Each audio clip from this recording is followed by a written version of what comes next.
one. Have you ever thought of a story and realized that there are multiple versions of that story? Probably not. But that's why I'm here, because I can tell you about all those different versions of widely loved stories that you didn't even know had many versions of themselves. The point of this is for you not to be angry at the people who decide to remake your favorite movies or books. In fact, you should be happy about it, because it's keeping the franchise alive. Even if you detest the idea of a remake, you don't have to watch it, but other people can become aware of your favorite thing and become invested in it, just like you are. Then you have more friends that like what you like, only that the end product is slightly different. Take the Disney classic, Sleeping Beauty. It's my mom's favorite Disney movie, so we had it on DVD, and of course I watched it, alone, in my room, with a bowl of cereal and a Dr. Pepper. Other than feeling lonely, I had a great time watching Sleeping Beauty. The story's simple, actually. Girl gets cursed by evil fairy, girl lives with 3 good fairies to protect her, girl goes out and meets a boy in the forest, evil fairy finds girl and fulfills her curse by turning into a spinning wheel, which makes the girl prick her finger, making the girl sleep. The boy she met in the forest is kidnapped, fairies rescue the boy kills evil fairy as dragon, boy kisses sleeping girl wakes up, and the boy and girl live a happily ever after life. Well, I guess it's not that simple. So I did some prior research and I found out that the Disney version of Sleeping Beauty was based on 3 different stories containing the Sleeping Beauty effect. So I read them. The first version was a bit insane, to say the least. The story starts off with the same thing, the fairies and the cursing by the salty fairy who didn't get invited to the party. It changes slightly when the girl actually gets a splinter and is put to sleep instead of getting pricked by a spinning wheel. But here's where it gets dark. The king put the girl in a room and left her there. Then a prince comes by, sees how beautiful she is, and he rapes her. He flat out goes, "Oh, this supposedly dead girl is so beautiful. I must have her." And he does this very gross thing. And guess what? After 9 months of sleeping, the girl gives birth to twins in her sleep. I find that insane. But you know, newborns needing their mom's milk to survive. But they couldn't find it, so the kids, called Sun and Moon, started sucking on the girl's fingers, and out pops the splinter, waking up the poor woman who just went through birth and didn't even realize it. Surprise, you have twins! The story doesn't even end there. Then there comes the evil queen who finds out that her husband, who is the one who raped the girl, had twins, and she does not like that.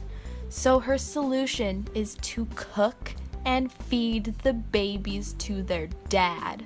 Talk about cannibalism, right?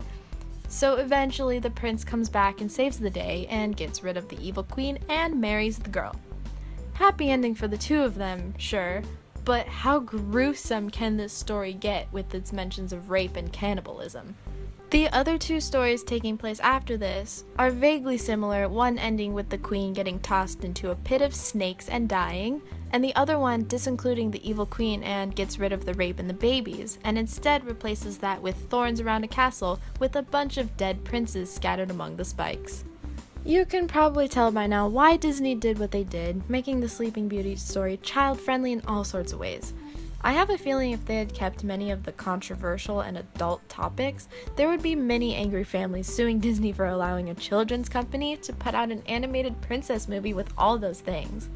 Disney would have gone downhill, so they had to keep their audience in mind when making the changes they did to the Sleeping Beauty story. Disney isn't the only well-known thing to change a story. Now, introducing everyone's favorite tale of a girl getting transported to a magical world. You're off to see the wizard, the wonderful Wizard of Oz. That's right, it's The Wizard of Oz. Most well known for its 1939 movie adaptation, it's considered to be one of the most monumental movies of all time. One reason that it's so captivating is that it's an old story originally created in 1900. But with movies and the rise of Technicolor film gave it this amazing new life on television, complete with musical numbers as well. Somewhere over the rainbow, way up high. But there are just some things that wouldn't be as entertaining for a movie, but are widely successful when written in a book. Things needed to change for it to be successful for a movie adaptation. I'm not going to tell the whole story again, but here are some specifically different highlights from the book and movie. The biggest and most obvious one is the change of color in Dorothy's shoes from silver to red. The reason that this has happened is because the makers of the film wanted to show off their new Technicolor abilities. That's literally the only reason they changed the color of the shoes, but hey, it shows an advancement in technology which has never been seen before. Another good one is when the Wicked Witch of the West dies, that's changed too. In the book, they end up in her kitchen and Dorothy splashes water on her as a payback for trying to trip her, and that eventually kills her. But in the movie, the Wicked Witch of the West sets the Scarecrow on fire, in which Dorothy then throws a bucket of water on the witch and the Scarecrow, and then she dies. I can say that the fire is a lot more entertaining for a movie than a kitchen. There's also the whole thing about Glinda knowing that Dorothy could click her heels 3 times and return home from the very beginning, and she just didn't tell her because she wanted to see if she could figure it out for herself. Don't do stuff like that. It's just mean. Anyways, that's not all from the Wizard of Oz universe. Loads of adaptations have been brought about in the over 100 years of this book's existence. One of my favorite expansions on the Wizard of Oz universe has to do with the story being told in the perspective of the villain. Tell them how I am defying gravity. Yay, Wicked! On a personal note, I saw Wicked when I was 10 in 2009, and literally the only thing I remember was this dragon on top of the stage, which scared me a lot. Looking back now, it wasn't that scary. Anyhow, Wicked is a brilliant musical which gives life to the book written about the story we know about Dorothy, but in the Wicked Witch of the West perspective, starting off with her birth all the way up to her death. But there's one thing added to this version that wasn't present in the original Wizard of Oz stories, and that is the concept of love. We're back to the times of the knight in shining armor saving the girl from all the badness. I mean, Wicked ends with the witch and her boy living happily ever after, even though the whole world thinks she's dead. Yeah, when Dorothy threw water on her, she didn't die.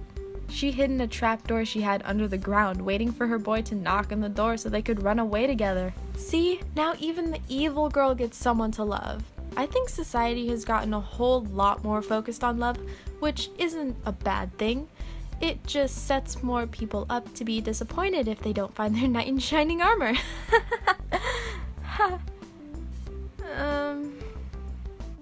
But the point of this big change is to keep their audience interested in what they're doing. Adding more to a single universe is a brilliant way to do this because you aren't changing the original story, you're just adding on to it, and that creates more background for the fans of the story to enjoy. In order for the stories to continue living on in society, they need to have new life breathed into them by other writers. No matter if people love it or hate it, at least the story that is literally 400-year-olds in the case of Sleeping Beauty, and one that's 100-year-olds in the case of The Wizard of Oz, are still living on and being thought of, and still changed today. This is how the stories live on. It's just by changing and adapting to the new audience the story needs to face. And there's nothing to hate about that.